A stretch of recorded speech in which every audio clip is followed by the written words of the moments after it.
रहीम अस्सलाम वालेकुम वरहमतुल्लाहि वबरकातुह। लाम खाद व आबाद ډیر عزتمنو قدرمن لره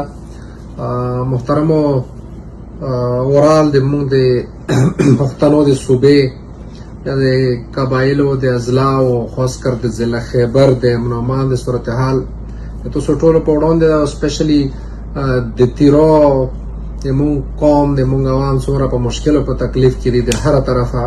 ټولو ته علم دی په خصوصي توګه باندې ولته لارې بند کړي دي نه خوراکي مواد دغه مخبر پرېږدي او نه کړې هغې طرفه داسې پرېږدي چې هغو تلاشي ونه شي هغه ذلیله نه شي موټر ګولو د شلنګ هم مستقل روان دی او عام لارې هم بند وي کرفیو لګي په دا صورتحال کې موږ څو ځلې دغه ذمهدارو خلکو توجه وګرځوله خو څه داسې خاطرخوا هغو د طرف نه څه ریسپانس رانغلو ډیر د مجبورۍ نه موږ ډیر صبر وکړو تحمل مو وکړلو بره قوم ته مو کتل مشرانو ته مو کتل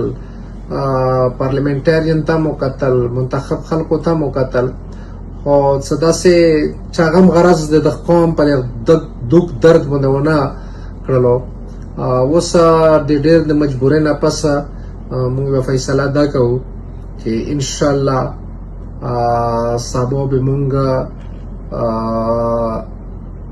د باغ کې بلکې بل سبا موږ په باغ کې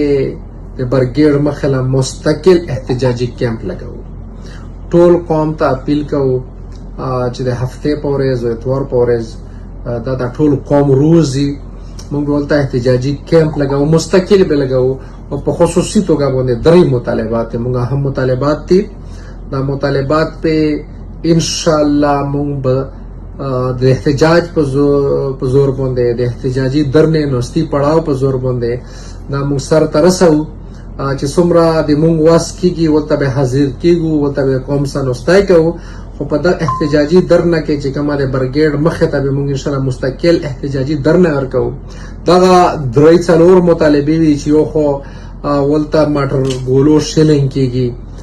دومره خبره دا و چې په چیک پوسټونو باندې ډیره نامناسبه رویه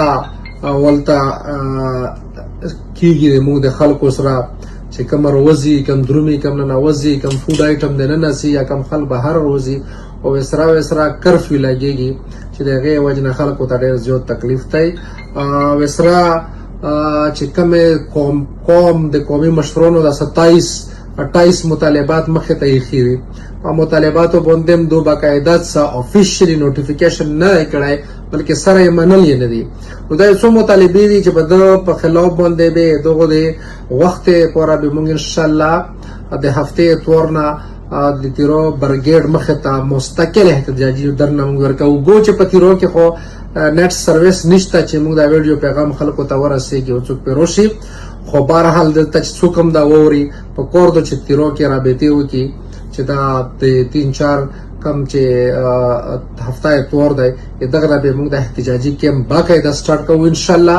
او کینو به ورته مستقل به کینو چې خپل پردی په تیرو کې ټول خبر کې رابطې سره وشوي لوندن چې څومره د موږ ملګري دي وایي موږ دا اوس چاته ورسېدلو دا را په فوري توګه باندې خیولي اتوار لا خیولي ورځې لره زون رسوي تیروله انشاءالله موږ به د خیولي په ورځ باندې هلته باقاعده انتظامات کوو کینو به پې څومره هم چې ملګري دي دلته دي چاته موږ دا وایس اواز رسي